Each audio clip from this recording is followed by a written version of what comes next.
মেয়ে এই শব্দটা এক একজনের চোখে এক এক রকমের কল্পনা, কিন্তু এই শব্দটার বাস্তবতা কল্পনার ঠিক উল্টো। আসলে মেয়ে নামক শব্দটা আমাদের সমাজে এক অবহেলিত বস্তু। মেয়ে নামক শব্দটার সাথে ইচ্ছে জিনিসটা একেবারে মানায় না। কত ইচ্ছে থাকা সত্ত্বেও তারা থাকে অবহেলিত। যে মেয়েটা বাবার সংসার ছিল রাজকুমারী, সেই মেয়েটাই হয়তো বিয়ের পর স্বামীর সংসারে এসে হয়ে যায় নির্যাতিত দাসী। হ্যাঁ, এটা ঠিক যে মেয়েদের নির্দিষ্ট কোনো ঘর হয় না, তবে এটাই সত্যি যে তাদের ছাড়া কোনো ঘরই পূর্ণতা পায় না।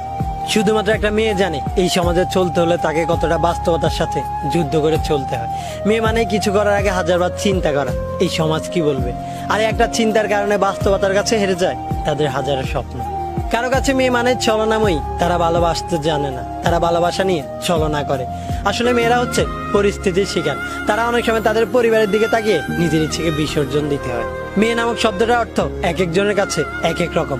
কারো কাছে প্রতারক, কারো কাছে বিশ্বাসঘাতক, আবার কারো কাছে স্বার্থপর। আসলে মেয়েরা প্রতারক, বিশ্বাসঘাতক বা স্বার্থপর কোনোটাই নয়। মেয়েরা যদি প্রতারক হতো তাহলে কোনো সন্তান এই পৃথিবীর মুখ দেখতে পেত না।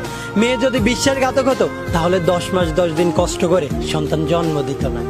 আসলে মেয়ে মানে বোন, প্রেমিকা বা সহধর্মিণী, পক্ষান্তরে দিন শেষে তারাই মা।